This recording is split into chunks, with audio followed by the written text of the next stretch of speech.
Oke, sudah siap. Kita buka aja sesi webinar kita hari ini. Assalamualaikum warahmatullahi wabarakatuh.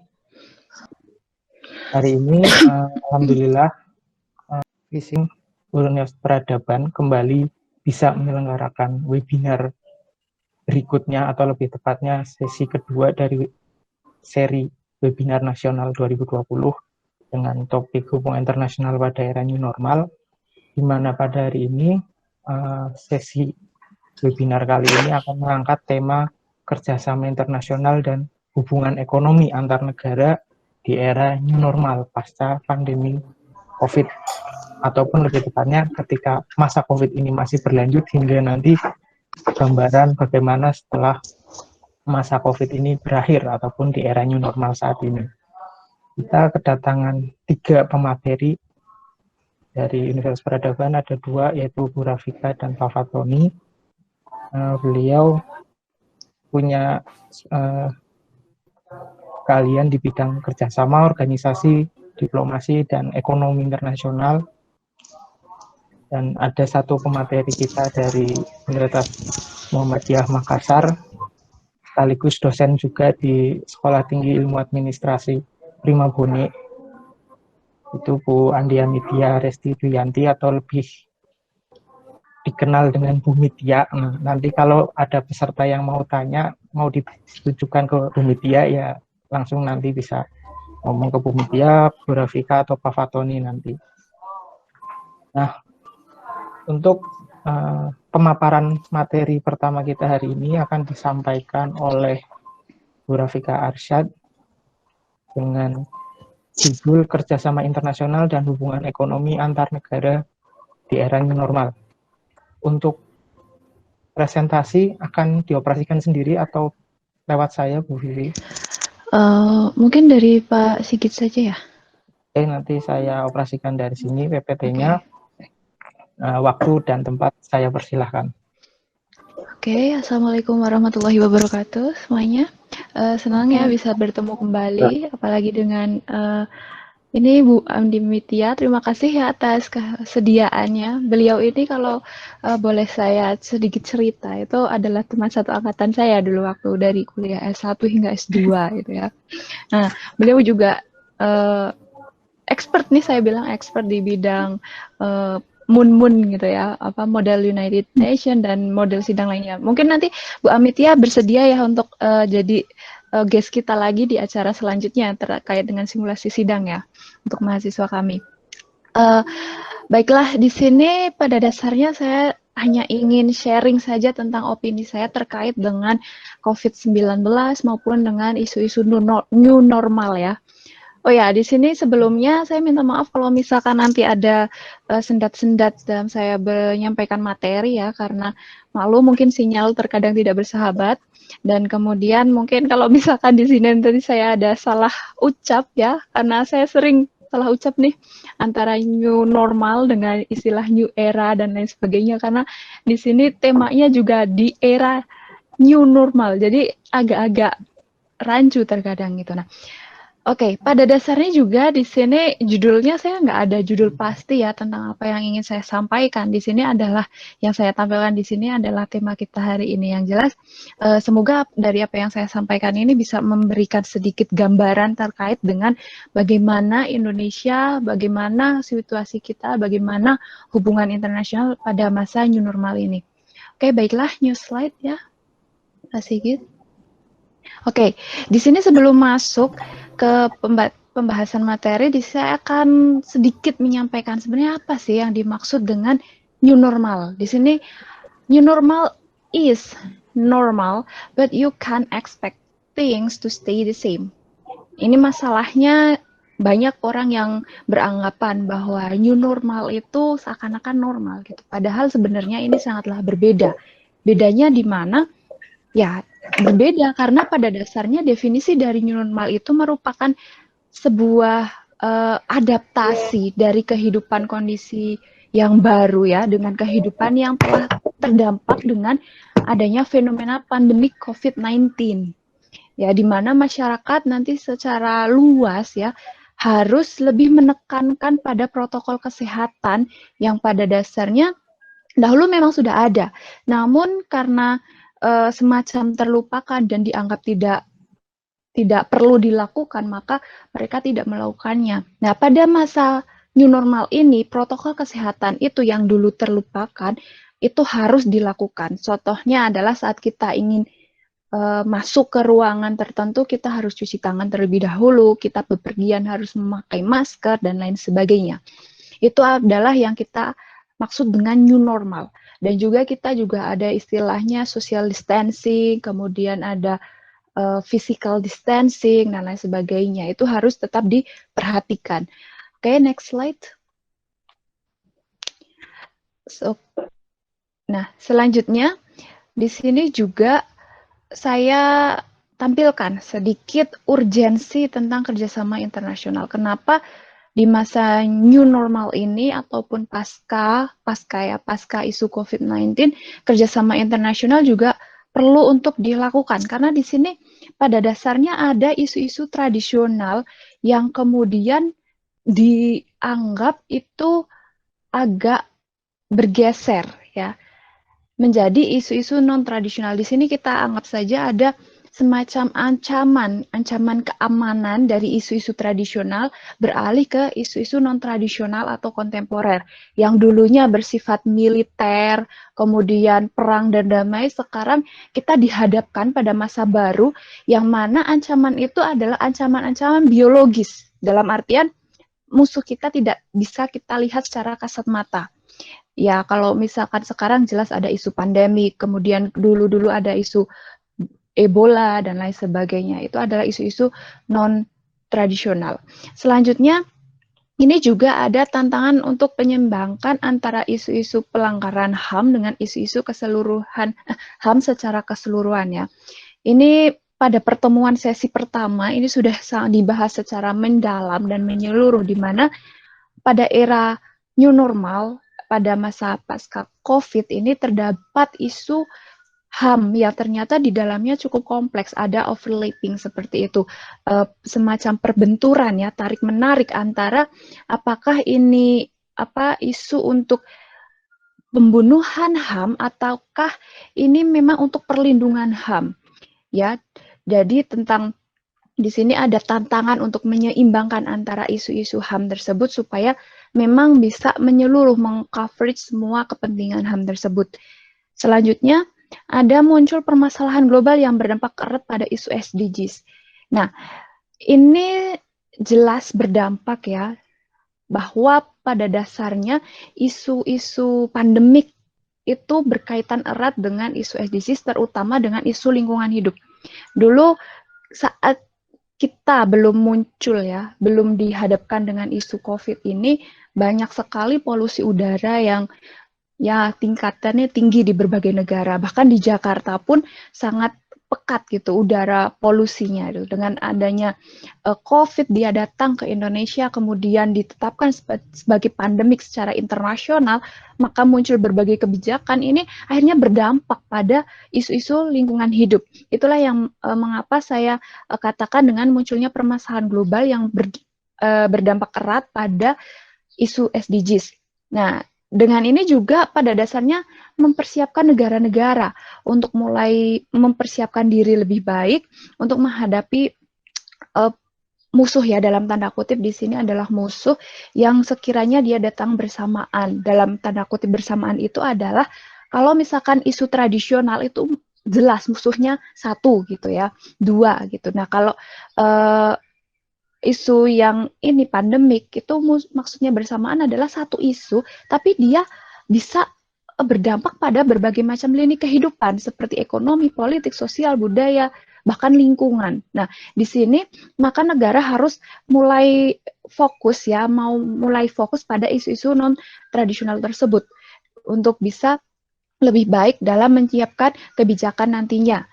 Nah, selanjutnya ada bayangan adanya Thucydides trap.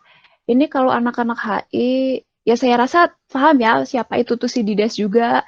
Kemudian apa itu Thucydides trap, yang kalau misalkan kita melihat pada sejarah itu kan antara apa apa tadi Sparta ya kalau nggak salah ya itu.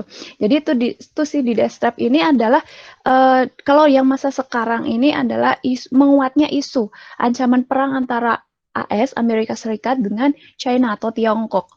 Di mana ini pada dasarnya sudah muncul sejak 2015-an ya, sejak 2015 atau beberapa tahun yang lalu. Namun sekarang kembali muncul erat itu saat adanya isu pandemik ini. AS menuding Tiongkok, Tiongkok menuding AS, dan muncul perang dagang dan lain sebagainya. Nah, di sini kita harap kita tidak terjebak pada bayangan Thucydides trap tersebut.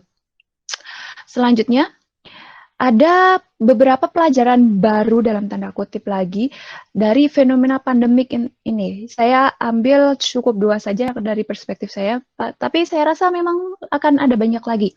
Nah, secara garis besar ada solidaritas internasional sebagai konsep kunci. Memang pada dasarnya kalau kita melihat secara general itu terdapat kontradiksi antara kerjasama internasional negara-negara dengan kebijakan nasional suatu negara yang kemudian mereka menutup akses, gitu ya.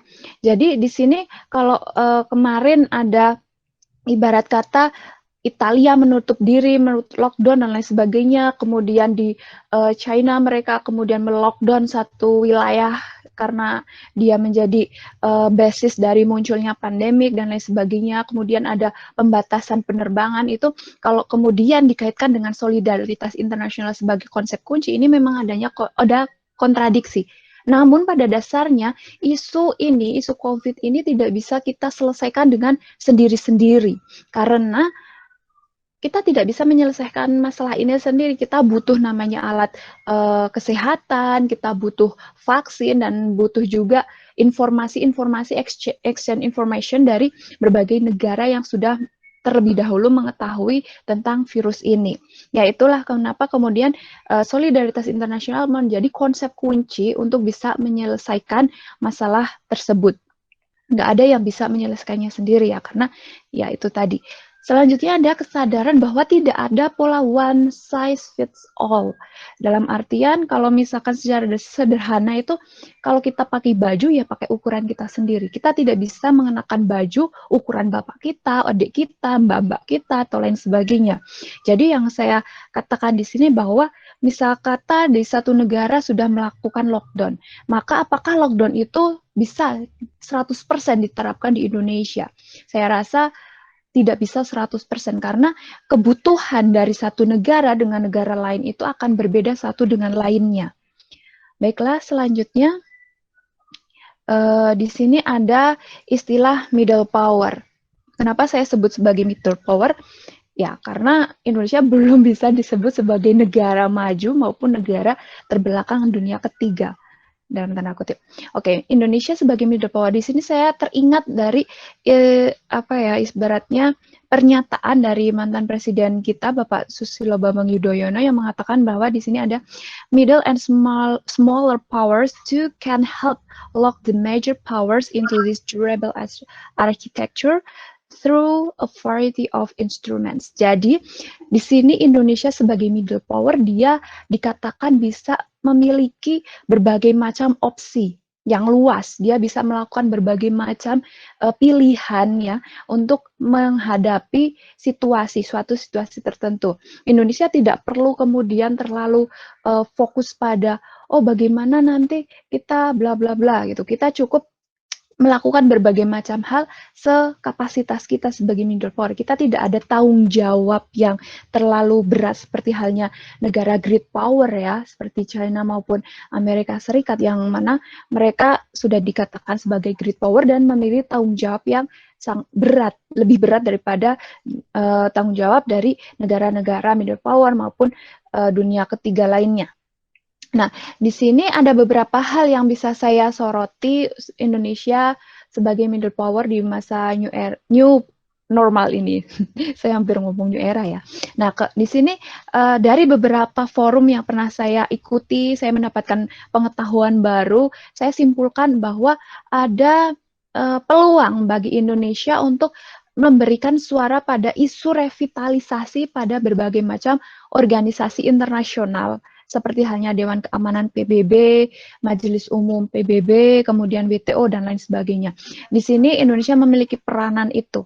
Jadi saat negara-negara great power sedang berfokus untuk bagaimana menyelesaikan berbagai masalah tentang pandemik ini, ya, bukan mereka sendiri. Pada dasarnya kita bekerja sama. Namun di sini sebagai middle power ada hal lain yang bisa kita lakukan, ya, untuk bisa membantu negara-negara great power ini menyelesaikan masalah tersebut. Nah, salah satunya adalah berperan aktif pada isu revitalisasi. Nah, kemarin mungkin WHO, ya, WHO kalau yang terkait dengan isu tentang kesehatan ini, bagaimana kemudian WHO yang seakan-akan tidak didengarkan oleh negara-negara anggota kemudian bisa lebih memiliki peran di dalam penanganan isu ini. Selanjutnya, Indonesia juga bisa lebih aktif pada hubungan regional guna mempertahankan keeratan kerjasama. Khususnya di sini saya katakan adalah ASEAN, karena ASEAN, negara-negara ASEAN, saya pernah menyampaikan bahwa negara ASEAN pada masa-masa kekinian, sekarang pada masa dia memiliki kepentingan masing-masing, ya, negara anggota itu memiliki fokus pada kepentingan nasional masing-masing untuk melakukan penyelesaian pada isu-isu domestik mereka. Nah, di sini kemudian Indonesia sebagai middle power, salah satu middle power, dia harus bisa mempertahankan keeratan kerjasama ASEAN tersebut. Jangan sampai karena adanya isu pandemik ini, kemudian ada isu nasional lain, ASEAN menjadi meregang seperti itu. Ini juga merupakan tanggung jawab Indonesia, ya, pada dasarnya sebagai salah satu founding father dari ASEAN itu sendiri. Selanjutnya, yang ketiga adalah berfokus pada kerjasama yang bersifatnya baru.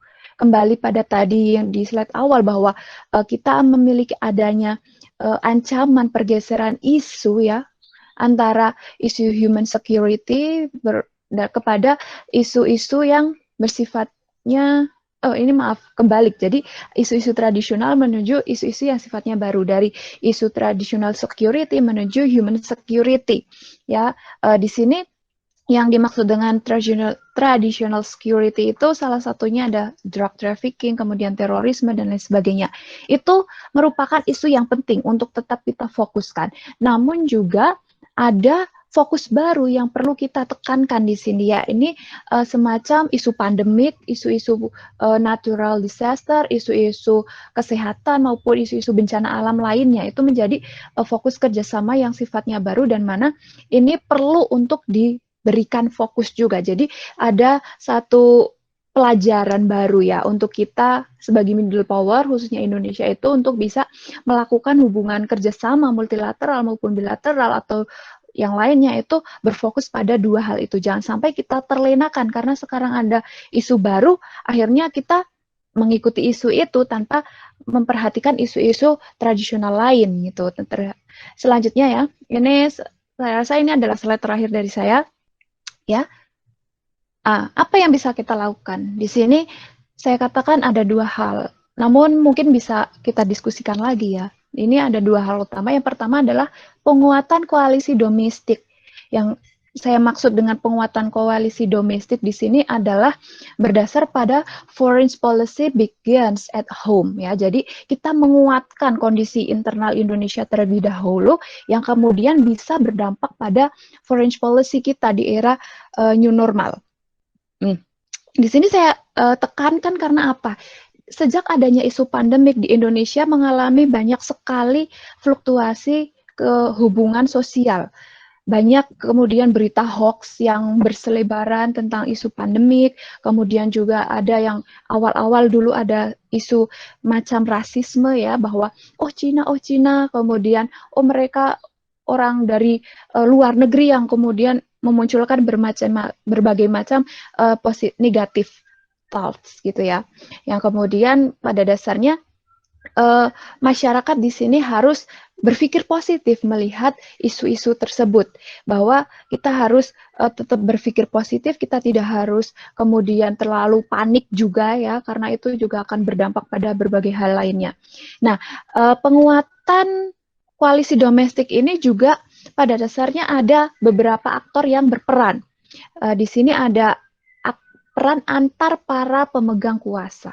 Ya, di sini saya tekankan peran antar pemegang kuasa karena banyak tokoh-tokoh yang kemudian mencari muka ya untuk oh ya saya melakukan ini, saya melakukan itu, ya kemudian masyarakat melihat itu sebagai ajang pencarian muka. Pada dasarnya di sini kemudian para pemegang kuasa itu harus bekerja sama untuk meminimalisir berbagai macam munculnya teori konspirasi yang kemudian bisa menggerogoti positifme dalam masyarakat.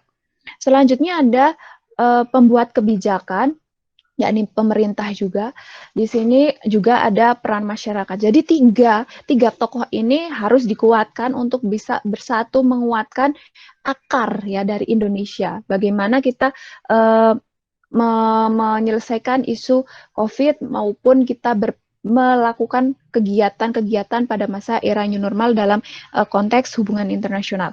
Yang terakhir ada tuntutan adanya diplomasi yang lebih kompleks. Ini kembali pada pembahasan sebelumnya bahwa kita dihadapkan pada isu-isu baru, bukan hanya isu tradisional, namun juga muncul tentang isu human security yang memang itu perlu untuk kita berikan perhatian. Dan di sini tantangannya adalah ya kita tidak boleh melupakan isu-isu yang sudah ada, tapi kita juga harus berfokus pada isu yang baru. Jadi ada keseimbangan, balance gitu ya.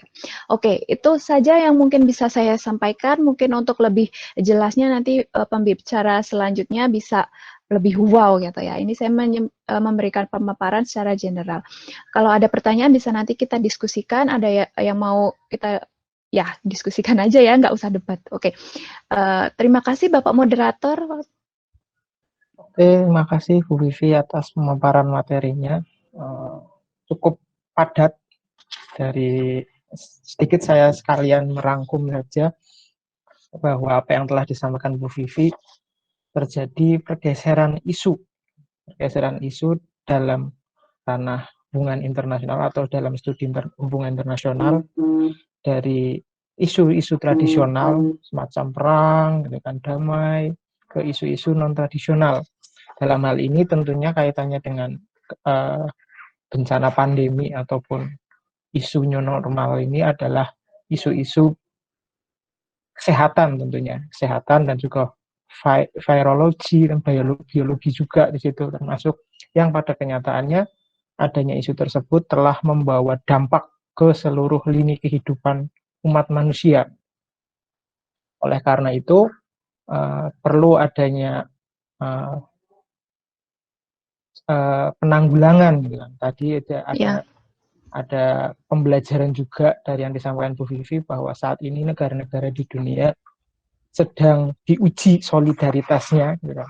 Menjadi konsep kunci yang penting gitu. Bagaimana menyelesaikan masalah bersama, tidak hanya menyelesaikan masalah sendiri karena semuanya sekarang terhubung gitu kan. Apa yang terjadi di Cina itu kan, kita sekarang juga kena dampaknya di Indonesia. Amerika yang katanya superpower juga kewalahan hingga menjadi negara dengan korban COVID-19 terbesar di dunia. Kan? Jadi bagaimana tiap-tiap negara ini mencoba menyelesaikan masalahnya itu juga bisa menjadi pembelajaran bagi semua negara lainnya. Dan di sini juga dijelaskan oleh Bu Vivi bagaimana Indonesia sebenarnya juga punya peran penting. Bukan sebagai negara maju ataupun negara terbelakang, tapi kita perannya masih berada di middle power, di tengah. Ini kita punya peluang untuk revitalisasi hubungan dalam kaitannya organisasi-organisasi internasional. Kita bisa menyuarakan kepentingan-kepentingan, nggak cuma kepentingan Indonesia aja, kepentingan middle power secara umum ataupun masalah bersama global saat ini. Dan kita juga dituntut berperan aktif, tidak hanya di organisasi internasional tingkat global, di sini misal tadi contohnya PBB, WTO-nya, namun perlu juga penguatan di ranah regional seperti ASEAN. Jangan sampai adanya pandemi ini malah merenggangkan hubungan antar negara ASEAN. Kalau bisa ditingkatkan, menjalin hubungan yang lebih aktif, dan juga perlu pengembangan kerjasama baru terkait isu-isu kontemporer ataupun isu non tradisional yang memang sedang berkembang saat ini seperti pandemi, kesehatan, bencana alam, lingkungan dan lain-lain. Dan juga tadi ditutup dengan bagaimana peran dari para dan juga masyarakat dalam ikut berkontribusi menyelesaikan masalah pandemi ini, karena ini juga sudah menjadi masalah keamanan manusia atau human security di sini. Nah, itu mungkin sedikit ringkasan yang bisa menjadi catatan dari apa yang telah disampaikan Bu Vivi pada materi pertama kita hari ini. Oke, materi kita selanjutnya akan diisi oleh Bu Media. Tes dulu Bu Media. Gimana? Tes suaranya. Oke. Kedengeran nggak? Kedengeran. Oke, bisa. Oke, materi slide-nya saya operasikan atau Slide-nya gimana? dari Pak Sigit aja ya. Oke, bisa. Oke. Iya. Dari Pak Sigit aja, Pak.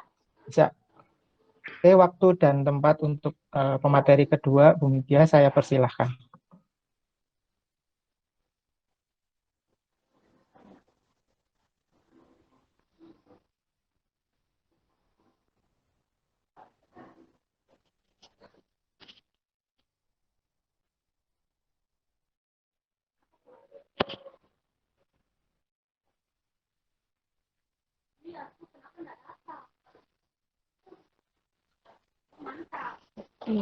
Assalamualaikum warahmatullahi wabarakatuh. Jadi untuk hari ini saya ingin sedikit memberikan penjelasan mengenai apa yang lagi happening tentang kebijakan Cina untuk melakukan diplomasi masker. Next, Pak.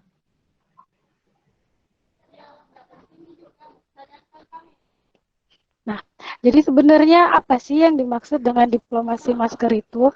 Nah, jadi akhir-akhir ini Cina memang lagi giat banget untuk melakukan mengirimkan bantuan ke negara-negara yang sedang terkena dampak dari COVID-19. Nah, diplomasi masker yang akan di sini adalah, Pak tolong ke slide selanjutnya.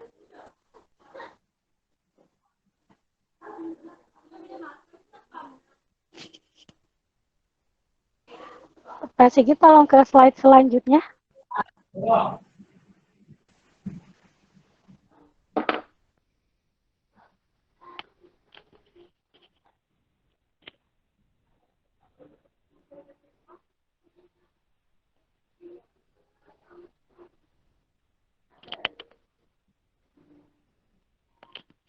Sudah ganti kan itu slide-nya? Tolong ke slide selanjutnya, Pak. Gini.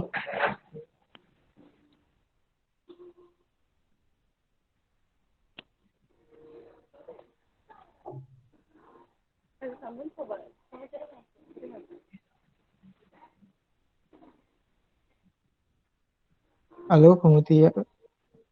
Iya, halo. Yang slide ini kedengeran nggak? Kedengeran. Oh ya, yang sebelumnya, Pak. Slide yang sebelum ini. Oh ya, benar. Jadi diplomasi masker ini disebut oleh beberapa ahli itu sebagai bentuk upayanya Cina dalam pengendalian kerusakan setelah mendapat kecaman karena menutupi krisis corona pada tahap awal. Nah, maksudnya itu adalah Cina ini sedang berupaya untuk membangun image baik di negara-negara lain karena sebelumnya itu kan Cina dianggap telah lalai dan dianggap tidak melakukan komunikasi atau speak up ke negara lain ketika pertama kali kasus corona ini ditemukan di negara mereka. Jadi kasus corona ini kan tahap awalnya itu sudah muncul di Cina pada November 2019. Hanya saja Cina terlambat untuk mengumumkan ke dunia luar bahwa negara mereka itu sedang terjangkit virus ini. Ya, ada berbagai alasan kenapa akhirnya Cina memutuskan untuk tidak speak up tentang kondisi dari negara mereka. Tolong slide selanjutnya, Pak. Nah, Jadi bentuk diplomasi masker yang dilakukan Cina di sini, sebelum kita bicara jauh, sebenarnya sudah ada dua pendapat mengenai diplomasi masker yang dilakukan Cina. Jadi salah satu kubu menganggap ini sebagai hal yang positif, namun sisi lain diplomasi masker ini dianggap sebagai sesuatu yang cukup negatif karena dianggapnya Cina mengambil keuntungan dari bencana yang telah sedang melanda berbagai negara yang ada di dunia. Nah, diplomasi masker Cina ini munculnya itu satu ditandai dengan Cina, pendistribusian Cina dalam memberikan pasokan sumber daya. Nah, pasokan sumber daya yang dimaksud di sini adalah segala jenis bantuan yang diberikan Cina ke negara-negara lain yang terkena corona. Jadi misalkan pengiriman APD, pengiriman masker N95, pengiriman masker bedah, dan bahkan mengirimkan tenaga-tenaga kesehatan untuk membantu negara lain yang terkena COVID setelah Cina. Kemudian itu diplomasi maskernya Cina ini bukan hal yang serta-merta timbul begitu saja di pemerintahannya Cina gitu. Jadi diplomasi itu udah dipikirkan jangka panjang. Sepertinya malah ketika tahap awal corona sudah muncul per November 2019 itu, Cina sudah memikirkan untuk melakukan hal ini kemungkinan. Karena akhirnya kita tidak boleh hanya mengatakan bahwa ini tuh pure bentuk tindakan kemanusiaan atau tanggung jawab Cina karena merasa negaranya adalah penyebab atau sumber dari virus ini, tapi mau tidak mau akan disangkut pautkan juga dengan unsur politis gitu. Jadi yang dilakukan Cina ini sudah merupakan atau menjadi bagian dari kebijakan luar negerinya Cina. Walaupun memakai cover bantuan kemanusiaan gitu. Selanjutnya Pak.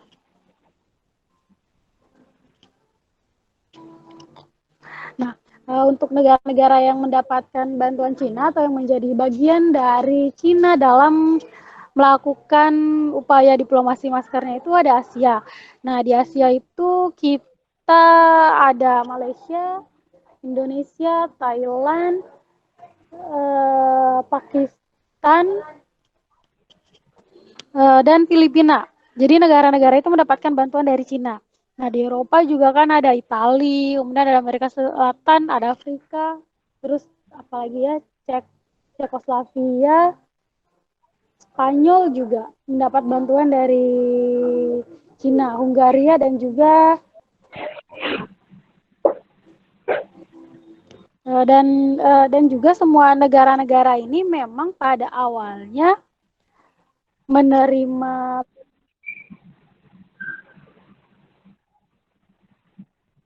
bantuan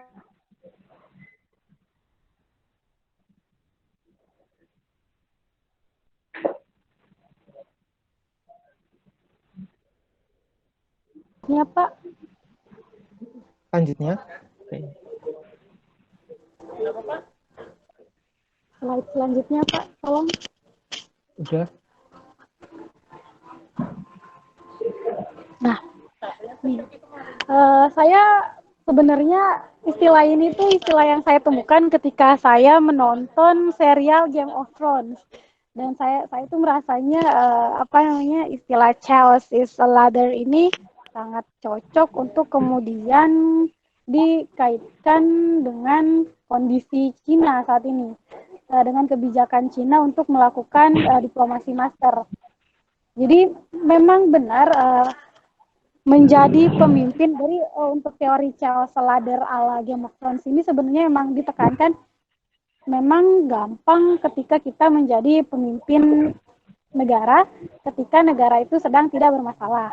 Nah, namun ketika negara itu bermasalah, maka pemimpin itu diharapkan mampu melihat dari segala sisi. Gimana caranya para pemimpin itu mampu melihat bencana sebagai sesuatu yang bisa dikelola dan bisa mendatangkan keuntungan gitu. Dan saya rasa ini yang sedang dilakukan oleh Cina saat ini. Memang Cina sedang terkena bencana karena sebagai suspek pertama yang terkena corona kan di Wuhan, Cina. Dan Cina pun walaupun mendapat gencatan atau tekanan dari beberapa negara yang menyatakan bahwa Cina ini sumber dari segala sumber kenapa negara lain terkena corona. Karena dari beberapa penelitian pun mengatakan bahwa seandainya saja Cina bisa lebih cepat untuk speed up di November kemarin itu, maka kemungkinan besar kita bisa mengurangi segala resiko penyebarannya itu sekitar 95%. Bahkan penyebaran geografisnya pun bisa kita cegah agar tidak terlalu jauh atau bahkan tidak keluar dari Wuhan itu sendiri. Karena tiap negara sudah diberikan kesempatan untuk membentengi negaranya agar tidak terkena virus corona ini. Hanya saja yang dilakukan Cina adalah sebaliknya. Jadi kenapa saya kemudian menyatakan bahwa apa yang dilakukan Cina ini lumayan cerdas, karena dia berhasil membalikan opini beberapa negara yang awalnya menyalahkan Cina sebagai sumber dari virus corona ini menjadi negara superhero karena akhirnya memberikan bantuan yang penting ke negara-negara lain gitu. Slide selanjutnya Pak, tolong. Nah ini yang saya maksud dari salah satu upayanya Cina gitu.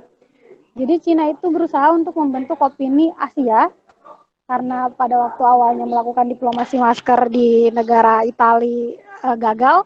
Jadi dia berusaha untuk membentuk opini Asia bahwa Cina ini adalah penyelamat dunia dari wabah COVID. Karena dia adalah suspek pertama dan dia pun berhasil untuk menekan angka kematian dan akhirnya terbebas dari virus corona ya tahap awal.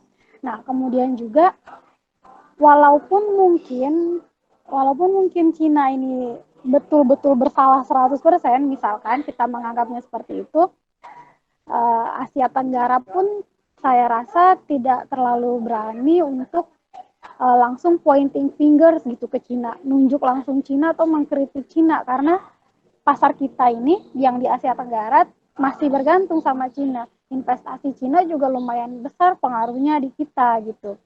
Nah, dan beberapa elit politik pun ya secara tidak langsung dalam tanda kutip mengizinkan Cina untuk menutupi wabah ini ketika awal munculnya demi kelancaran ekonomi, apalagi sedang ada proyek besar yang memang sedang dikerjakan oleh Cina dan beberapa negara-negara Asia lainnya gitu.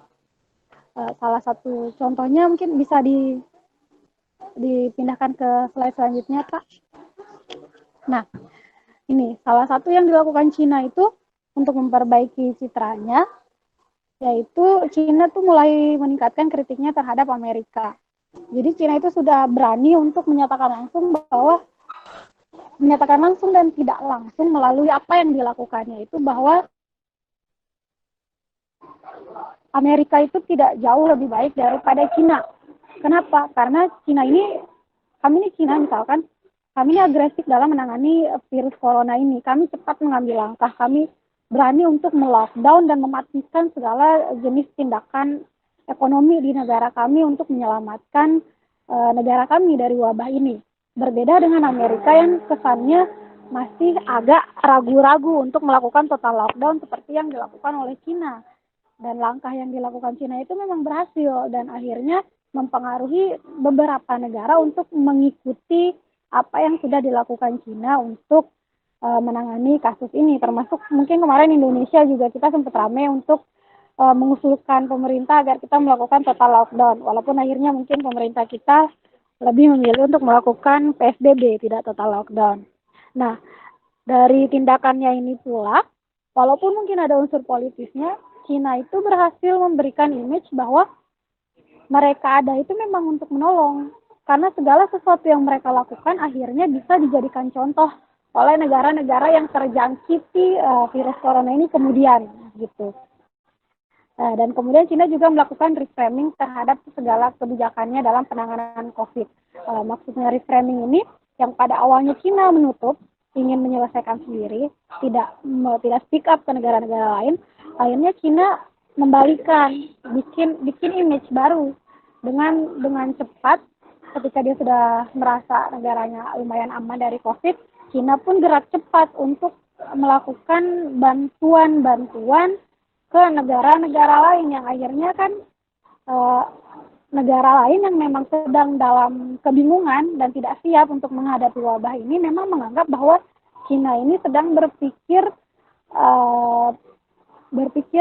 maju dan selangkah lebih maju mungkin daripada Amerika, karena Cina mulai memikirkan apa yang menjadi kepentingan komunitas politik global. Jadi dia tahu, bisa membaca bahwa negara ini yang dibutuhkan sekarang adalah bantuan, yang dibutuhkan adalah contoh langsung gimana caranya untuk menangani wabah ini. Seperti itu. Selanjutnya, Pak.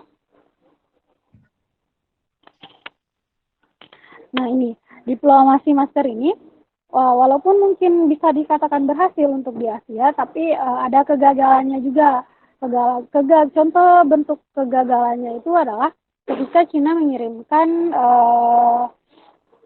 APD, masker dan segala macam dan alat pendeteksi corona itu di Italia dan Ceko itu malah ditemukan fakta bahwa alat-alat yang dikirimkan itu 80% rusak.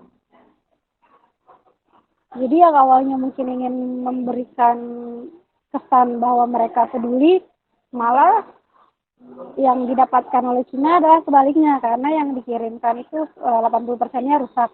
Dan juga Amerika, Italia, Spanyol pun menemukan fakta bahwa Cina melakukan manipulasi data terhadap angka kematian yang terjadi di Cina itu sendiri sejak adanya kasus COVID-19 ini.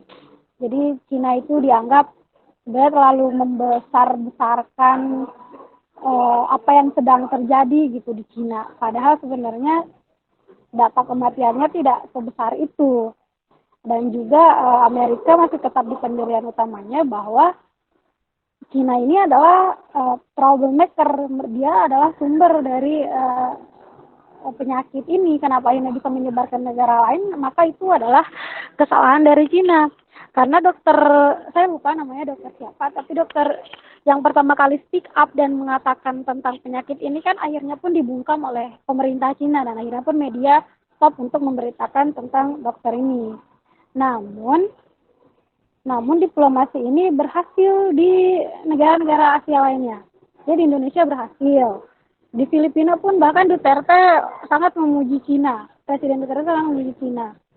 Kemudian di Serbia, bahkan di jalan-jalan utama di Serbia itu terdapat billboard yang kemudian di billboard itu dipampang foto Presiden Xi Jinping dan ada foto bendera Cina juga yang kemudian ada tulisannya thanks bro Xi gitu.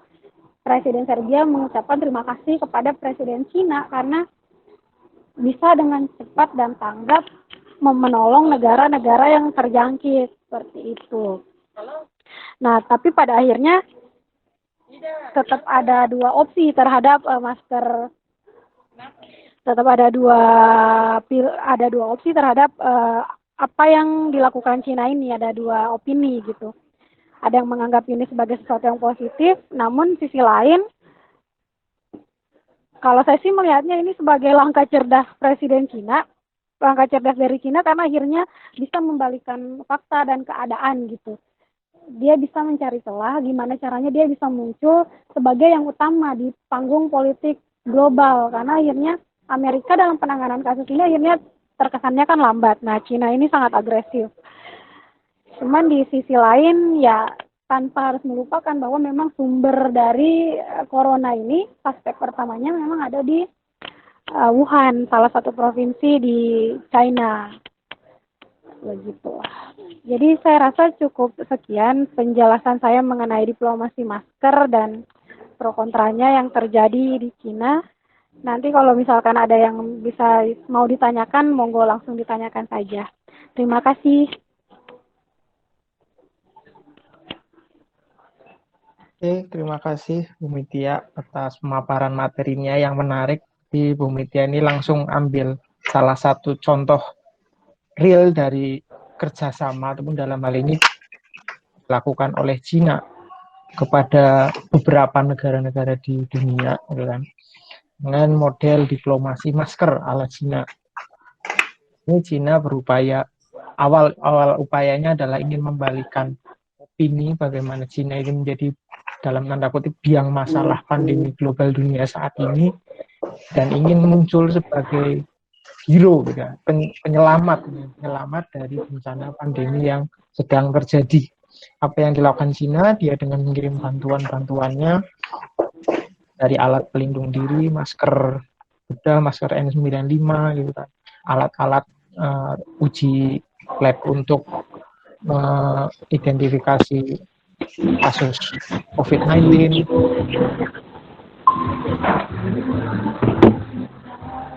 Kan image-nya tadi dengan memanfaatkan peluang terjadinya pandemi ini. Jadi pandemi ini tidak hanya dilihat sebagai bencana oleh Cina, ini dilihat sebagai peluang, gitu kan, demi meningkatkan image dia ataupun memperbaiki image juga. Namun kasus yang terjadi tidak hanya kesuksesan, gitu kan, yang diperoleh oleh Cina.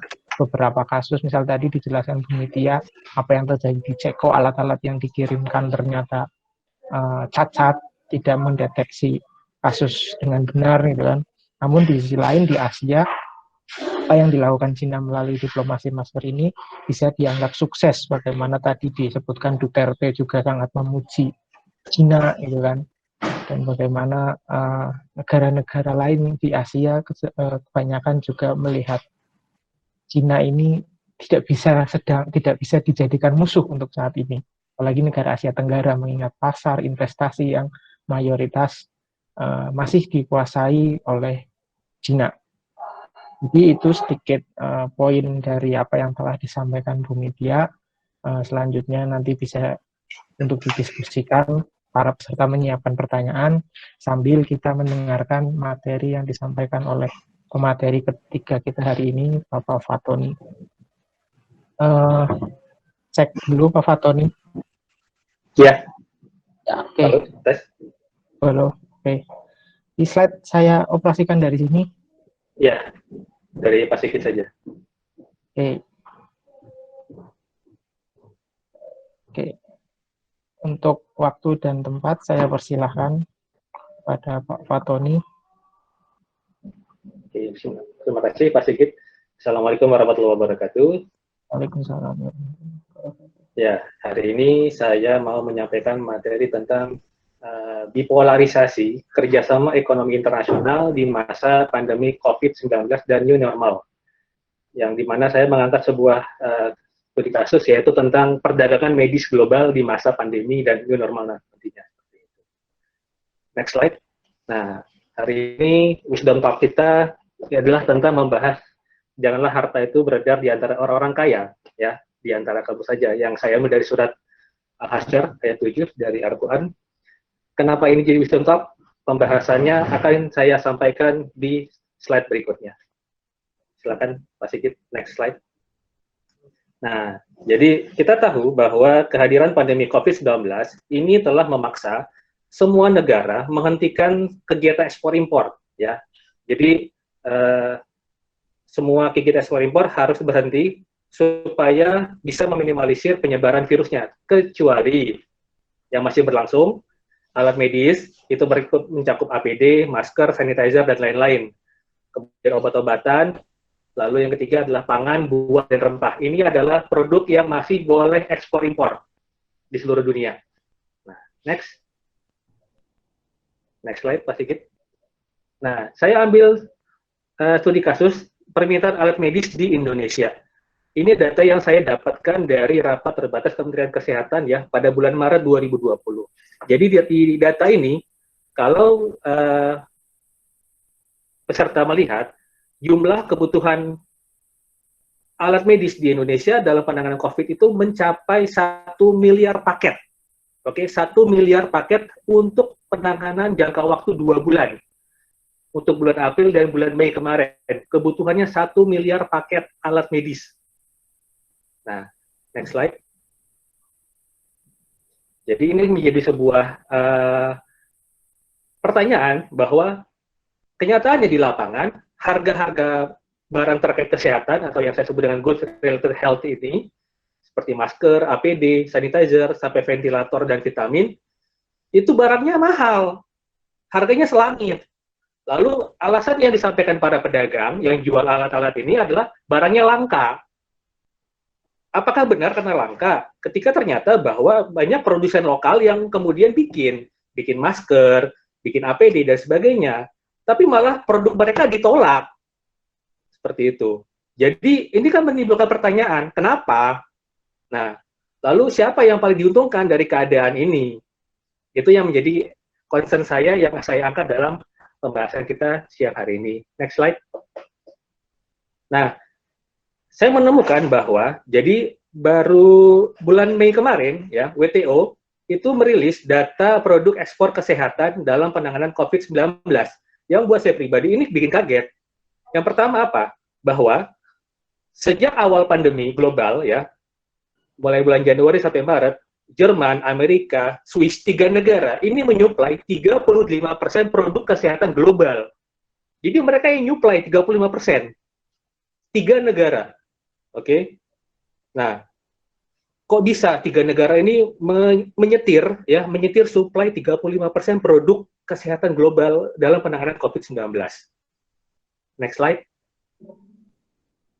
Nah, temuan berikut saya yang kedua adalah bahwa ternyata selama pandemi, Amerika, Jerman, Cina, ini jadi negara eksportir APD yang mana mereka menyuplai 40% kebutuhan APD global di masa pandemi COVID. Nah, di mana Cina menjadi supplier pertama dengan 17,2%, Jerman nomor 2, 12,7%, dan Amerika 10,2%. Nah, yang menarik buat saya juga adalah Amerika dan Jerman ini ekspor ke Cina, ya. Lalu dari Cina diekspor lagi ke seluruh dunia, termasuk ke Indonesia dan juga balik lagi ke Amerika. Itulah tadi kenapa disampaikan oleh pemateri sebelumnya, Mbak Mitya, ada masker N95 diekspor, dikirim ya dari Cina ke negara-negara lain. Padahal masker N95 itu buatan Amerika. Ini adalah faktanya bahwa Cina itu merekspor kembali produk-produk yang diekspor oleh Amerika dan Jerman ke Cina, dia bundling lagi, dia paketin lagi sama produk yang dia bikin, dikirim ke seluruh dunia. Nah, kata kuncinya adalah jangan-jangan ini cuman mainan bisnis aja, dagang. Next slide.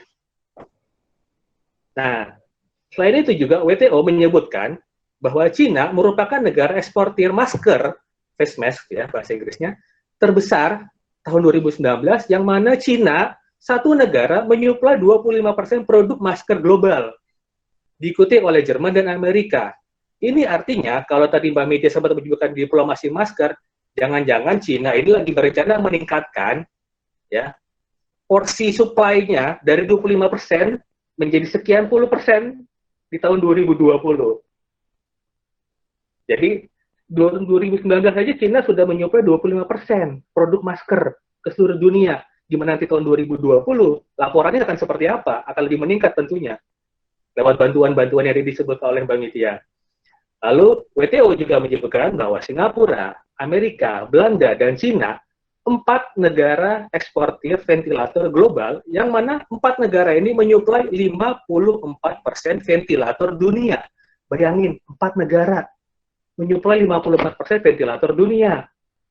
Dan kita lihat Singapura, negara kecil seperti itu, kok bisa dia menjadi eksportir paling besar yang menyuplai ventilator.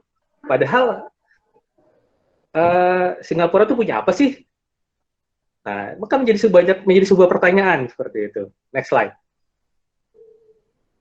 Nah, temuan saya berikutnya bahwa nilai ekspor dan impor produk kesehatan global di kuartal pertama, yaitu dari bulan Januari sampai bulan Maret tahun 2020 ini, itu sudah mencapai 2 triliun dolar Amerika. Ini angka yang sangat besar sekali, 2 triliun dolar. Itu kalau dirupiahin itu bisa berapa kuadriliun. Seperti itu.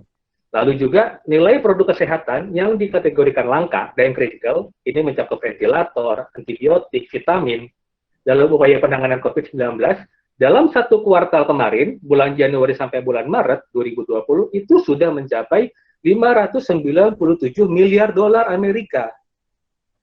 nggak ada produk yang bisa loncat sedemikian rupa hanya dalam 3 bulan. Kecuali kalau ada kejadian kayak pandemi seperti ini. Nah, ini kan menjadi sebuah memunculkan pertanyaan-pertanyaan baru tentunya. Next slide.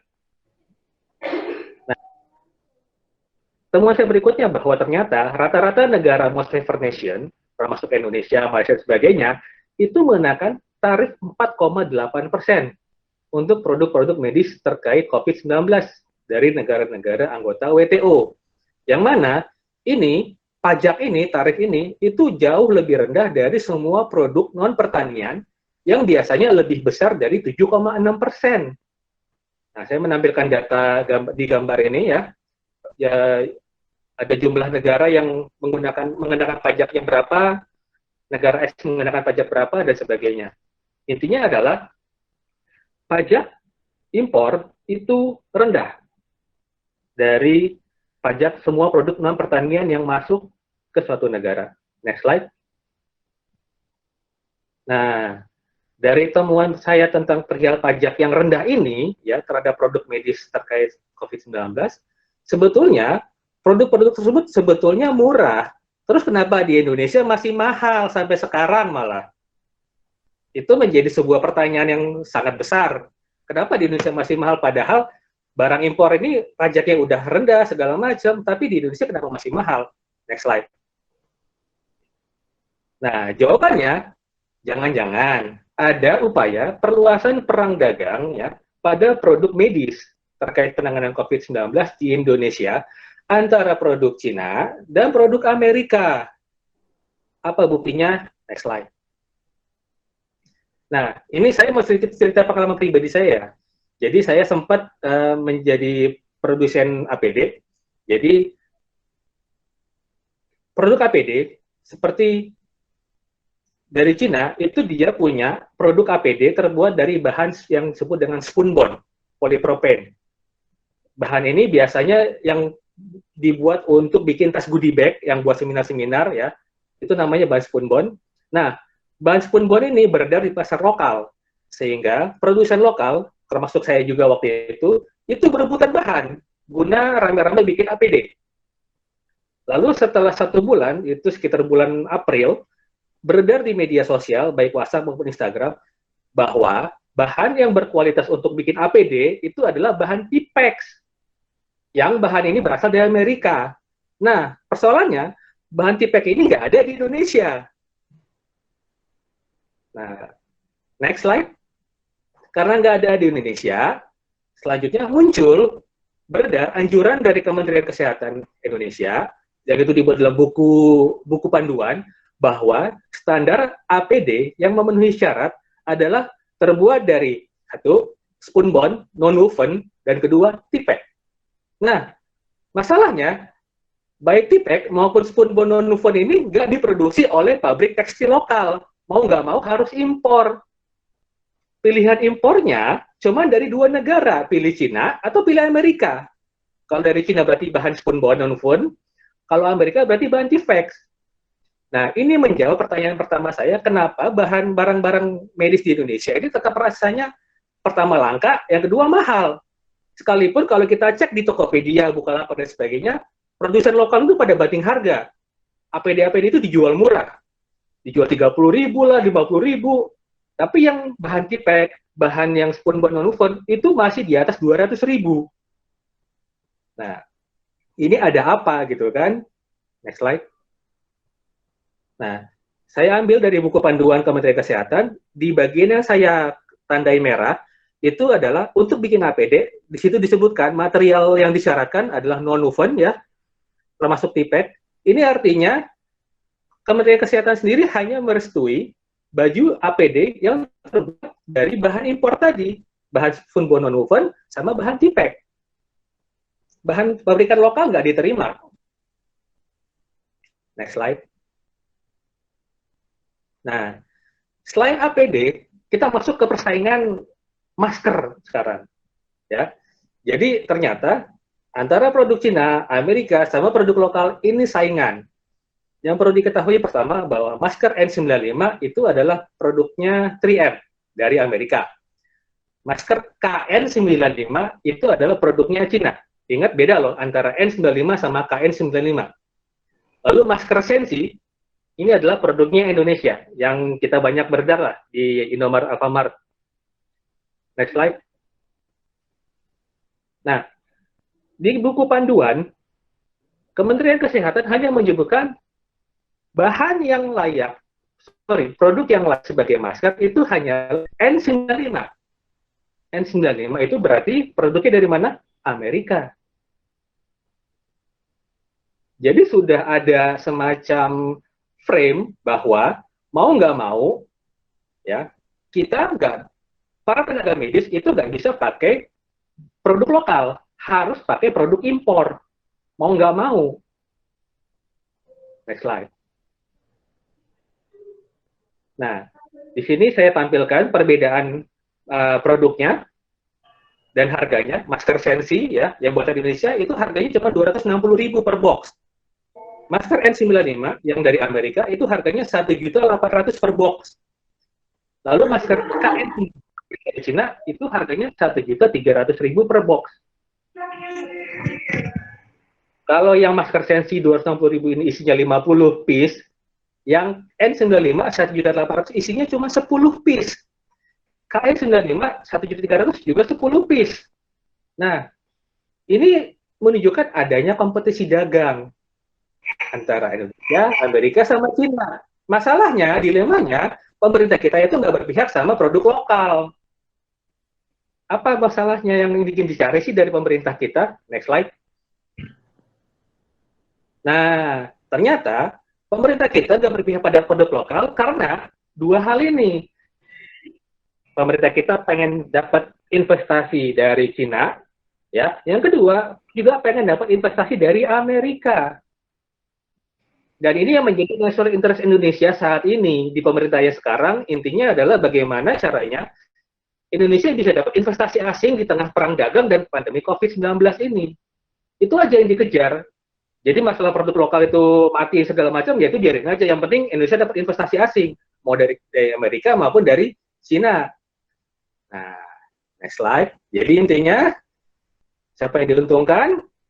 Amerika dan Cina. Karena apa? Karena saya kemudian teringat pada strategi Sun Tzu. Ya, jadi bahwa ternyata bipolarisasi kerjasama ekonomi internasional di saat pandemi ini dan juga new normal nantinya, ini nggak lepas dari strategi pertama Sun Tzu. Yang pertama yaitu tentang mengecoh langit, menyeberang lautan. Jadi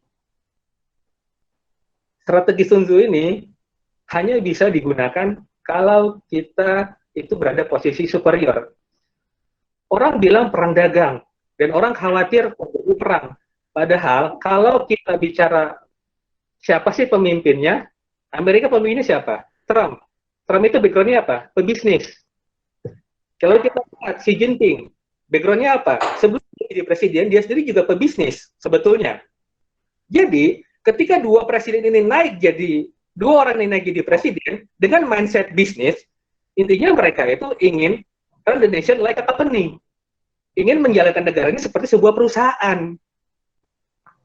Nah, adegan-adegan perang dagang, saling serang, kata-kata segala macam, saling tuduh, itu nggak ubahnya pada ujung-ujungnya, orang akan dibawa memilih antara pakai produk Amerika atau pakai produk Cina.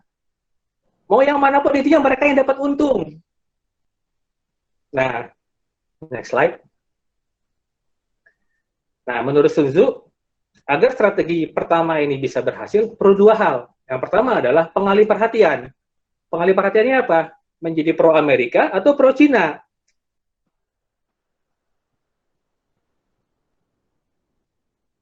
Dan mau nantinya. Dengan COVID, mereka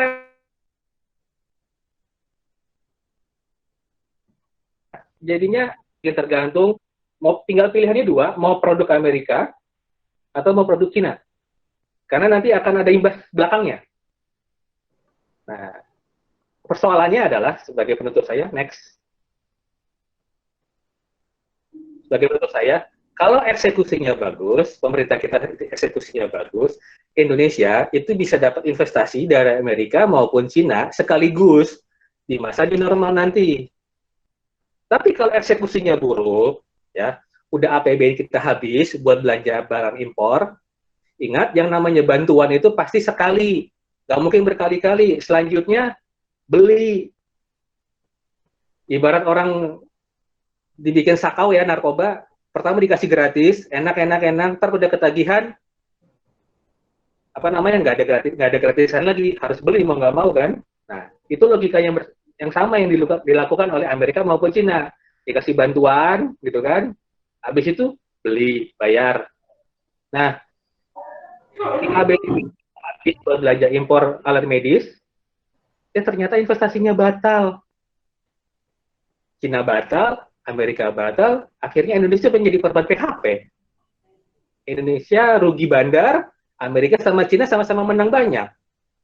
Itu aja. Terima kasih. Assalamualaikum warahmatullahi wabarakatuh. Silakan bertanya kalau ada yang mau sampaikan. Oke, terima kasih atas sharing materinya dari Pak Tony. Ya.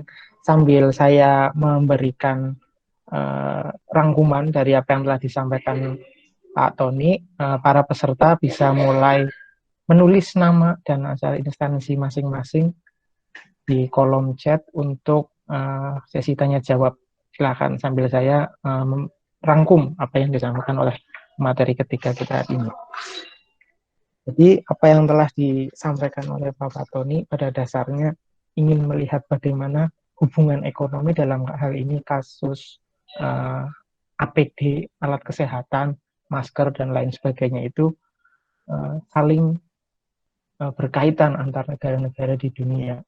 Bagaimana ekspor impor itu terpengaruh dari adanya pandemi mengakibatkan hanya produk-produk ataupun komoditas-komoditas tertentu saja yang tetap bisa melakukan lalu lintas antar negara, ditunjukkan dengan bagaimana kebutuhan dari masing-masing negara juga terhadap alat-alat kesehatan tersebut. Namun di sisi yang lain, kasus yang terjadi di Indonesia adalah alat-alat itu mahal dengan alasan barangnya langka ataupun bahan bakunya yang belum ada karena harus impor tadi yang telah dipaparkan menurut pada standarisasi yang diterapkan oleh Menkes. Di sini pemateri mengindikasikan bahwa apa yang terjadi di dalam kegiatan perdagangan alat kesehatan, perdagangan alkes, ini mengindikasikan adanya permainan dagang antara aktor-aktor besar yang sedang memanfaatkan peluang yang ada dari kejadian pandemi COVID-19 ini. Salah satu aktor utamanya jelas dari Cina, bagaimana dia menguasai sebagian besar alat-alat medis dunia, dari mulai ventilator, masker, APD, dan diikuti oleh beberapa negara lain semacam AS, Jerman, dan juga Singapura dan Belanda yang juga masuk di ventilator tadi dipaparkan. Nah, di situ kita melihat bagaimana di satu sisi Indonesia sedang kalau dalam bahasa Inggris melur lah, itu melur, jadi kayak memancing bagaimana Amerika dan Cina mau menaruh investasi mereka di Indonesia dengan iming-iming produk-produk alkesnya bisa masuk ke Indonesia dengan skema standarisasi tersebut. Namun di sisi lain juga ada celah di mana Indonesia bisa sebenarnya dipermainkan oleh permainan antara Amerika Serikat dan Cina tersebut. Jadi kita bisa punya peluang dapat dua investasinya atau hanya dapat salah satu, tapi jangan sampai lupa bahwa kita juga punya peluang kehilangan peluang investasi dari kedua negara tersebut. Jadi itu mungkin sedikit pemaparan ringkasan dari materi yang disampaikan pemateri ketiga. Silahkan kalau ada yang mau bertanya ataupun berdiskusi tentang ketiga materi yang telah disampaikan oleh tiga pemateri kita hari ini. Monggo. Satu ada Mas Fakih Muhammad. Ini dari mana ya, Mas Fakih Muhammad?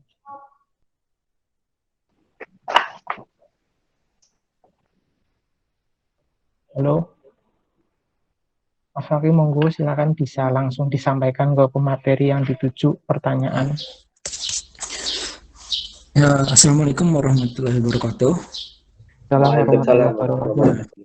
Ya, jadi saya ingin bertanya kepada Pak Muhammad Fatoni. Jadi Ya. begini Pak, ini dalam pandangan Anda, apakah ini ada campur tangan WHO dalam perdagangan alat-alat kesehatan ini? Karena kan ada beberapa statement yang baru-baru ini katanya Amerika Serikat keluar dari WHO. Nah, itu apakah hubungannya dengan yang Bapak jelaskan tadi? Mungkin itu saja, Pak. Assalamualaikum warahmatullahi wabarakatuh. Waalaikumsalam warahmatullahi wabarakatuh. Lainnya sambil pemateri menyiapkan jawaban atas pertanyaan dari Mas Fakih tadi. Silahkan kalau ada yang mau menanyakan, jangan lupa institusinya tadi dari mana ya? Ya, dari WMM Malang, Mas. Ya, silakan Mbak Nisa disampaikan pertanyaannya langsung.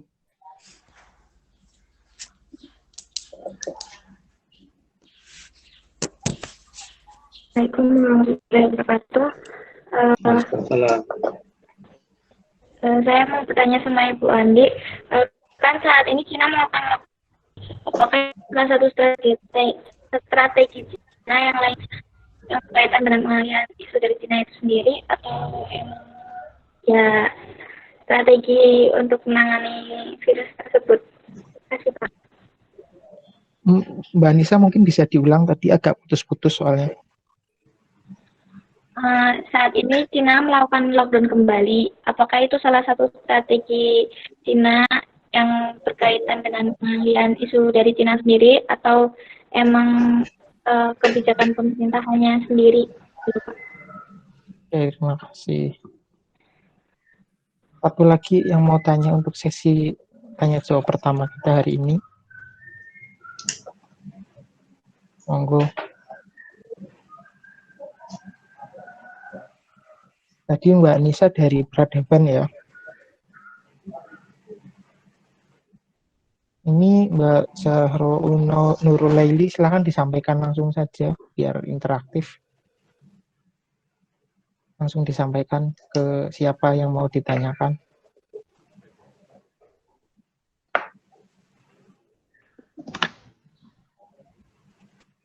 Silahkan Mbak Zahro.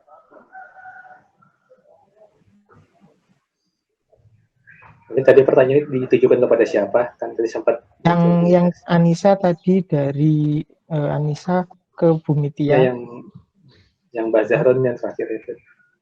Ini yang Mbak Zahro untuk siapa ya pertanyaannya ya?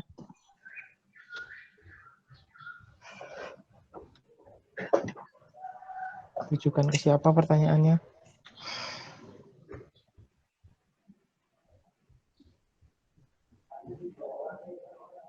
Oh, mungkin nanti disiapkan saja dari ketiga pemateri untuk memberikan pendapat terkait pertanyaan ketiga dari Mbak Zahroul Nurulaili ini.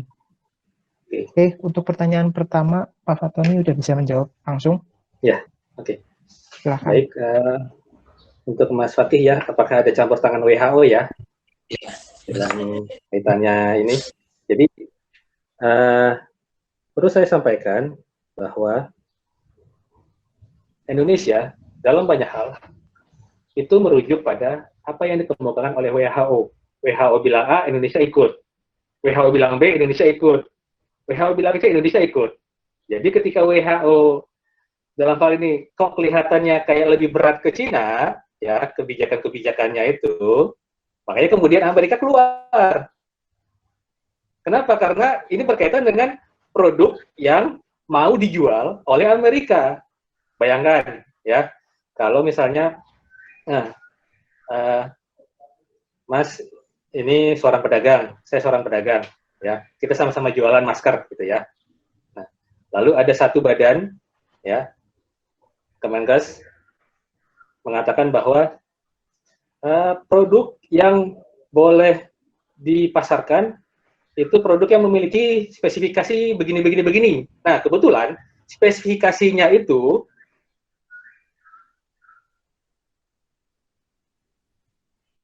ternyata sesuai dengan kriteria produk saya, bukan dengan kriteria produk Mas. Padahal produk Mas merasa oleh si badan ini adalah seperti yang kriteria produk saya, maka saya dong yang bisa masuk, produk Mas nggak bisa masuk. Nah, itulah kenapa kemudian Amerika out, keputusan keluar dari WHO, karena merasa produk saya kok nggak bisa dimasukin sebagai dalam kriteria itu. Nah, jadi ini langsung kesimpulannya adalah WHO bukannya dia campur tangan, tapi dia dikendalikan. Ingat bahwa WHO itu adalah badan internasional, tapi pendanaannya itu adalah dari negara-negara, termasuk juga dari pengusaha-pengusaha besar kayak Bill Gates gitu ya. Jadi berapa besar sumbangan menentukan suara. Gitu Mas. Itulah kenapa WHO manut produk Cina yang masuk, yang bisa ini. Karena Cina bayarnya Cina bayar WHO besar. Itu aja. Intinya siapa yang paling besar bayarannya itu yang diikutin. Kenapa Bill Gates yang bukan siapa-siapa yang tadinya dia bidangnya ngomongin soal wabah dan segala macam, karena dia bayar. Makanya dia dikasih tempat di WHO. Seperti itu. Intinya adalah WHO tidak intervensi, tapi dia mengikut pada siapa yang bayar.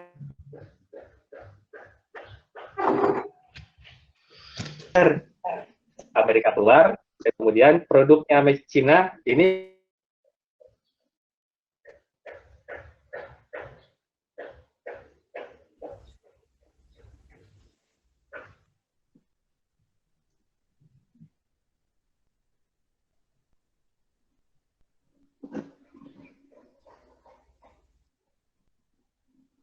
ya tadi lah.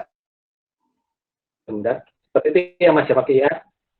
Semoga bisa menjawab. Lalu untuk Mbak Zahrul, kontribusi apa yang dapat dilakukan oleh mahasiswa? Banyak sebetulnya. Ketika kita bicara tentang produk lokal tadi, ya. Bagaimana caranya produk lokal ini bisa masuk ke rumah sakit? Ternyata saya banyak ngobrol dengan para dokter di RSCM Jakarta, ya, dokter UI. Mereka bilang, kami sendiri juga sebetulnya APD masih terbatas, Pak. Kami hanya mengandalkan donasi-donasi, sumbangan-sumbangan. Kalau yang beli itu prosedurnya panjang. Artinya, kalian kumpulkanlah galang bantuan ya, donasi APD, masker dan sebagainya yang berasal dari produk lokal daerah kalian masing-masing. Sumbangin ke rumah sakit. Dengan cara itu produk lokal bisa terbeli. Anggaplah gini, kalian mencari donatur ya. Donasinya bukan dari yang bikin APD, tapi dari yang punya duit. Banyak kok, saya sendiri kebetulan yang beli APD saya sendiri adalah orang-orang yang kebetulan untuk kebutuhan donasi. Ya. Jadi dia nyari orang yang mau bayar, ya, orang yang mau bayar, ini ada APD harganya sekian, ini ada yang mau beliin untuk disumbangin. Nah, kalian yang menjadi ininya, agennya memfasilitasi antara orang yang mau nyumbang sama yang punya barang. Lalu kalian yang sumbangin atas nama perusahaan A ke atau organisasi X ke atau ikatan alumni ini ke, seperti itu. Itu adalah kontribusi yang dapat kalian lakukan sebagai agen perusahaan. Kenapa? Karena kalau kalian tidak bergerak, produk lokal ini akan mati. Karena pemerintah kita kayaknya lebih cenderung bela-belain mentingin produk impornya tadi daripada produk lokal. Seperti itu. Oke, semoga bisa menjawab. Terima kasih. Oke, terima kasih atas tanggapannya dari Pak Fatoni. Untuk diskusi berikutnya, Bu Metia, apa udah bisa menjawab? Halo, Bu Metia.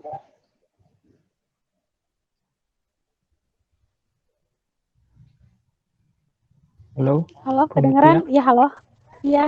Kedengeran, oke. Silahkan merespon pertanyaan dari Mbak Anissa tadi. Ya, untuk menjawab pertanyaan dari Mbak Anissa, ini kan Cina sekarang lagi melakukan lockdown tahap 2 karena memang virusnya balik lagi. Nah, ini tuh sudah merupakan kebijakan dari pemerintahnya memang, karena melihat dari apa yang dilakukan sebelumnya dengan melakukan total lockdown, memang walaupun ekonomi agak tersendat, menurut kita, tapi memang itu adalah salah satu langkah efektif yang bisa dilakukan gitu untuk agar virus ini cepat pergi atau selesai gitu penyebarannya. Nah, cuman yang perlu diketahui, walaupun Cina lockdown dan menurut kita mungkin dengan lockdown itu aktivitas ekonomi mungkin akan mati, saya rasa tidak berlaku untuk Cina. Karena walaupun terkena dampak ini, Cina itu saya sempat membaca berita per bulan Mei kemarin, walaupun ada lockdown dan segala macamnya, Cina itu tidak menghentikan ataupun mengubah aktivitas militernya jadi lambat di Laut Cina Selatan. Jadi tetap ada aktivitas yang dilakukan Cina yang nanti berkaitan dengan ekonominya. Jadi misal kemarin Cina sempat menenggelamkan juga kapal nelayannya Vietnam. Terus kan ada satu proyek besar juga yang sedang dipegang oleh Cina, One Belt One Road. Ya, One Belt One Road Initiative kalau nggak salah, yang Cina itu jadi salah satu pemegang ini terbesarnya gitu. Dan walaupun Cina melakukan lockdown, saya rasa ini bukan bentuk pengalihan isu. Kalau yang ditanyakan tadi adalah itu ya, apakah ini adalah bentuk pengalihan isu atau bukan. Lockdown yang dilakukan kali ini memang karena benar-benar virusnya sudah kembali dan memang diperkirakan virus tahap kedua ini memang serangannya jauh lebih bahaya dibandingkan yang tahap pertama kemarin. Tingkat resiko yang dihasilkan oleh COVID tahap kedua ini memang jauh lebih berbahaya dibandingkan yang tahap pertama. Saya rasa seperti itu. Nah, terus untuk pertanyaan yang kedua, yang dari Mbak Zahron itu, apa kontribusi yang bisa dilakukan oleh mahasiswa? Mungkin sudah dijelaskan sama Mas Fatoni tadi, kalau kita itu bisa melakukan donasi, entah masker, karena memang masker sudah sangat dibutuhkan, atau juga bisa membantu orang-orang itu untuk tetap stay positif dengan cara tidak ikut menyebarkan berita-berita hoax yang bikin jantungan gitu. Karena berita hoax itu memang corona bahaya, cuman efek dari berita hoax yang tersebar itu saya rasa jauh lebih bahaya untuk orang-orang yang sehat, karena bisa memancing mental dan psikologi dari orang-orang itu sendiri, psikisnya. Jadi saya rasa yang bisa dilakukan oleh mahasiswa untuk saat ini cukup dua itu dulu, bantu donasi ketika memang punya dananya, atau cara tergampang adalah bantu untuk tidak ikut menyebarkan hoax. Seperti itu, semoga bisa menjawab ya. Oke, terima kasih Bu Mitia. Bu Rafika ada tambahan? Ya, kedengeran? Jelas. Halo, dengar nggak? Oke. Jadi saya mungkin menambahkan sedikit tentang apa yang bisa dilakukan oleh mahasiswa ya. Pada dasarnya di sini saya melihat mahasiswa itu sebagai salah satu kelompok masyarakat yang sangat potensial.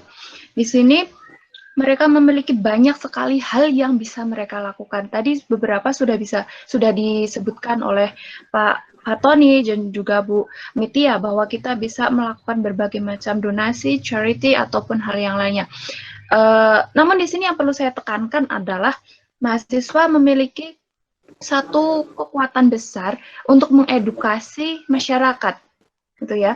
Jadi tadi Bu Mitia menyinggung untuk mahasiswa itu untuk tidak ikut menyebarkan hoax, berita-berita hoax seperti itu. Nah, selanjutnya di sini juga mahasiswa bisa mencoba untuk mengedukasi masyarakat tentang apa itu COVID-19 itu bahayanya seperti apa, penularannya seperti apa, kemudian di new normal ini kita harus bertindaknya seperti apa. Itu adalah salah satu tugas mahasiswa. Kembali lagi ke materi yang tadi saya sampaikan bahwa di sini ada isu penguatan domestik yang harus dilakukan.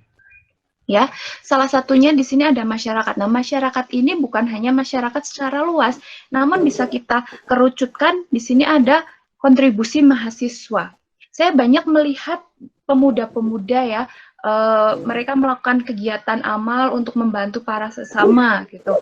Bahkan dari kelompok-kelompok fans club K-pop itu mereka menyumbangkan, turut membuat semacam donasi penggalangan dana untuk membantu masyarakat.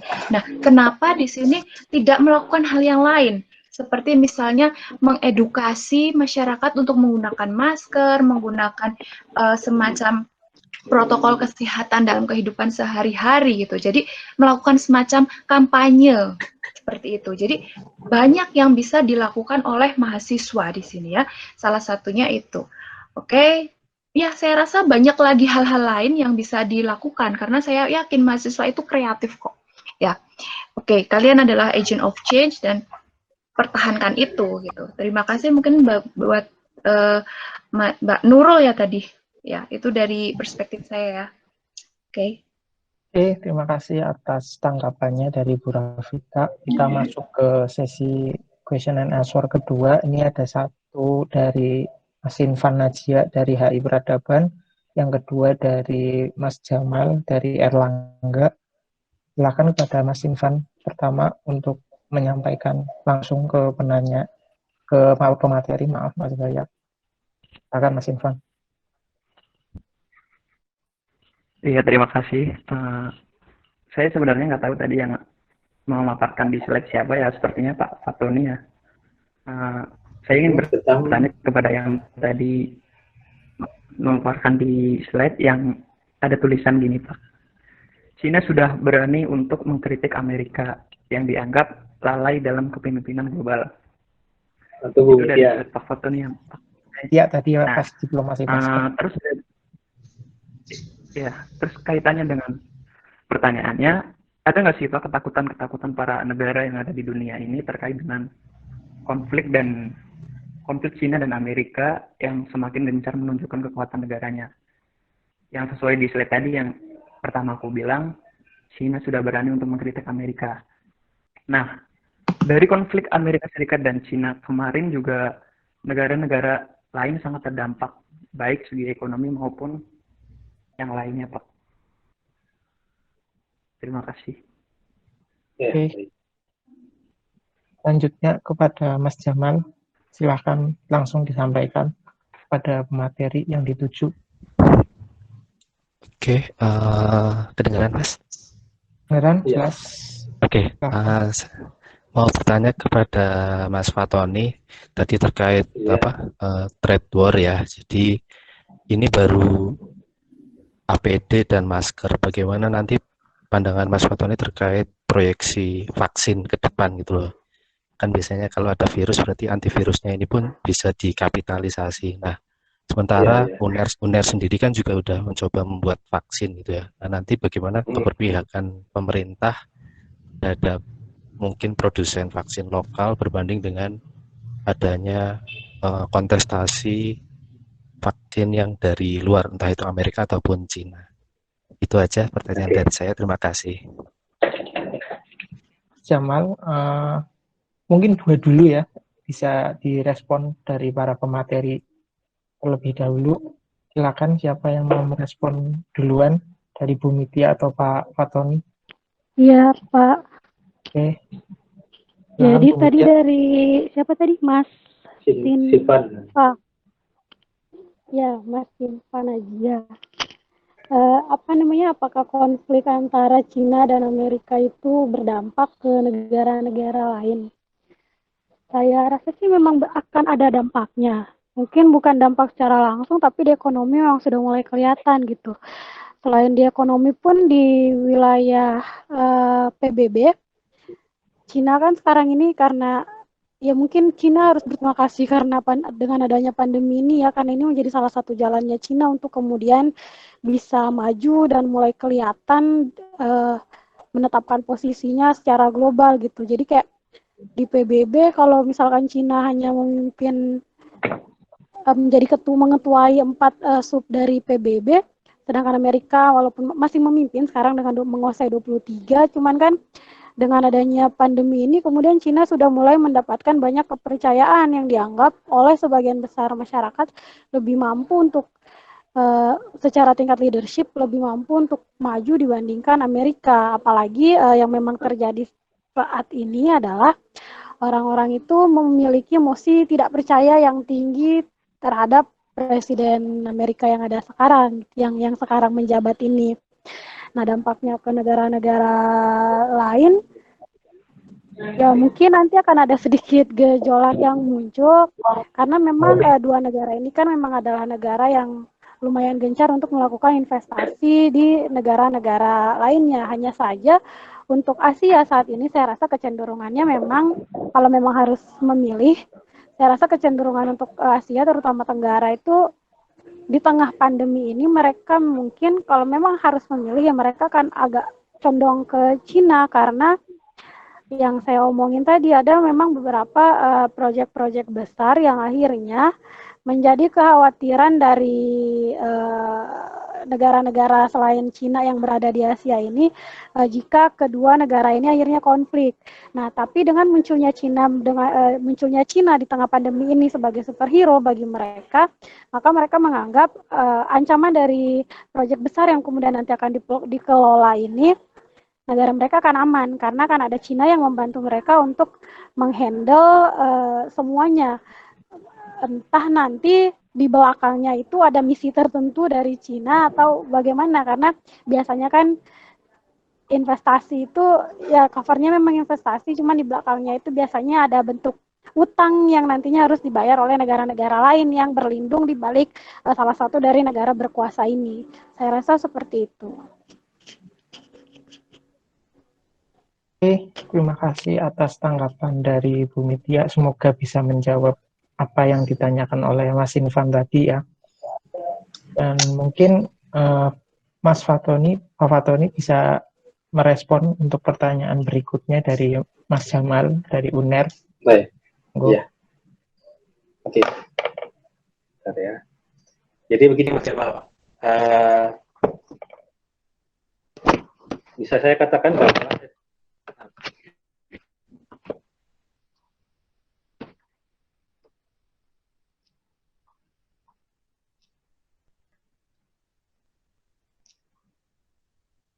Halo, Pak Fatoni. Ya, maaf. Ya, bisa saya katakan bahwa kontestasi vaksin ya, ini jujur aja, apa yang dilakukan oleh Erlangga ini sebagai sebentuk gerakan bawah tanah. Kalau saya katakan gerakan bawah tanah, pertama, Kemenkes belum menyetujui loh. Kemenkes belum mengakui vaksinnya buatan Erlangga itu sebagai vaksin yang bisa digunakan untuk menyembuhkan COVID. Belum disetujui, tapi jalan. Artinya apa? Bawah tanah kan? Ya. Nah, karena Kemenkes masih tetap berpedoman pada WHO. Kita lihat kemarin dexamethasone yang saya lupa itu dari negara mana, nggak diakui. Atau klorokin sempat ini kan juga, tapi nggak diakuin. Sebetulnya ada apa? Kenapa WHO itu kok nggak mau ngakuin apa namanya produk-produk yang sudah dibuat oleh berbagai negara termasuk Indonesia? Kita flashback ya, kita flashback ke zamannya virus flu burung tahun 2003. Mungkin beberapa audiens di sini masih muda, mungkin belum begitu ini ya, masih kecil ya. Tahun 2003. Jadi waktu itu, ketika terjadi virus flu burung, banyak negara berlomba-lomba bikin vaksin flu burungnya, termasuk Indonesia. Ya. Nah,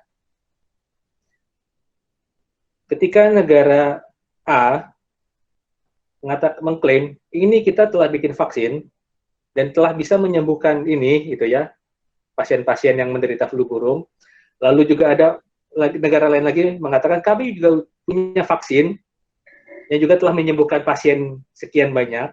Lalu Indonesia itu mengklaim jauh lebih hebat lagi. Yang punya bahan dasar vaksinnya itu Indonesia. Kalau itu nyuri. Nah, bayangkan apa yang terjadi setelah itu? Perang persaingan di antara kontestasi negara-negara yang bikin virus vaksin ini berhenti. Virus flu burungnya hilang. Virus flu burungnya hilang, dan sayangnya Bu Menteri Kesehatannya waktu itu akhirnya harus masuk penjara, Bu Siti Fadilah, ya. Ya, anggap saja itu sebagai bentuk kompensasi karena dia telah membongkar sindikasi perdagangan vaksin ya. pemuka praktik perdagangan vaksin global saat itu, sehingga dia harus mendekam di penjara dengan kesalahan yang dibuat-buat. Kembali ke soal konsentrasi vaksin ini, ya, selama Indonesia, terutama produk-produk lokal tadi, vaksin yang lokal tadi itu nggak diakuin pemerintah, ya kita akan dilematis gitu loh. Katanya harus mendukung ini, tapi di sisi lain tangan pemerintah kita itu dikunci. Dikunci siapa? Pertama dikunci WHO. WHO yang ketok palu nih, bahwa yang akan diakui sebagai vaksin yang boleh beredar di seluruh dunia adalah punya si X atau punya si Y. Nah, makanya kemudian Amerika sama Cina dan maupun negara lainnya berlomba-lomba bikin vaksin yang ujung-ujungnya sebetulnya adalah vaksinnya itu saya yakin nggak akan muncul. Sama halnya kayak tidak ada vaksin vaksin asli yang dihasilkan dari virus flu burung tahun 2003. Yang ada adalah upaya pengumpulan dana, ya, upaya pengumpulan dana yang katanya untuk bikin vaksin. Ini bisnis lagi nih, bisnis laboratorium vaksin. Jadi nggak lepas dari ujung-ujungnya duit, gitu ya. Nah, sehingga kesimpulannya apa? Kontestasi vaksin ini adalah bullshit buat saya pribadi, omong kosong. Yang ujung-ujung itu intinya adalah gimana caranya ngorek duit. Ngorek duit dari negara, ngorek duit dari lembaga donor, dan sebagainya. Dan orang intinya berupaya memanfaatkan momen ini untuk nyari duit. Seperti itu. Jadi konsentrasi ini nggak lepas dari, ya ujung-ujungnya nyari duit. Itu aja. Terima kasih. Silakan saya kembalikan ke Pak Sigit. Oke, terima kasih atas tanggapannya dari Pak Fatoni. Seperti yang saya sampaikan di chat lagi, karena tidak ada penanya lagi yang masuk di sesi berikutnya, maka sesi webinar kedua ini akan saya sudahi. Namun sebelumnya sedikit pengumuman, link untuk daftar hadir webinar kali ini untuk pengiriman sertifikat sudah saya chat di kolom chatnya. Para peserta bisa langsung mengakses di situ, mengisi. Kalau nggak mengisi ya resikonya nggak dapat sertifikat. Dan untuk sedikit pengumuman juga bahwa FISIP Universitas Peradaban akan kembali mengadakan webinar sesi ketiga yang akan diisi pemateri oleh yang pertama dari perwakilan Kementerian Pariwisata dan Ekonomi Kreatif, dan juga dari pelaku dan sekaligus pengamat industri aviasi Indonesia, dan juga nanti dari saya sendiri sebagai pemateri ketiga di event sesi ketiga webinar FISIP berikutnya. Untuk informasi lebih lengkap bisa langsung hubungi kontak personnya ataupun melihat di poster-poster yang memang sudah disebarkan di media sosial ataupun di grup-grup WhatsApp yang sudah dibentuk sama panitia. Mungkin itu aja sedikit pengumuman dari saya. Sekali lagi terima kasih kepada ketiga pemateri yang berkenan mengisi event webinar FISIP Universitas Peradaban kali ini, sekaligus juga kepada seluruh peserta yang bersedia meluangkan waktunya untuk ikut berdiskusi mendengarkan materi kita yang kita bahas hari ini. Mungkin sekian saja webinar kita untuk hari ini. Terima kasih kembali saya ucapkan semua yang terlibat hari ini, pada panitia juga. Sampai ketemu di event webinar sesi ketiga yang insya Allah akan diselenggarakan pada tanggal 27 besok. Silakan mendaftar kembali untuk bisa bergabung di event kami berikutnya. Sekian, wabillahi taufiq wal hidayah. Assalamualaikum warahmatullahi wabarakatuh. Waalaikumsalam.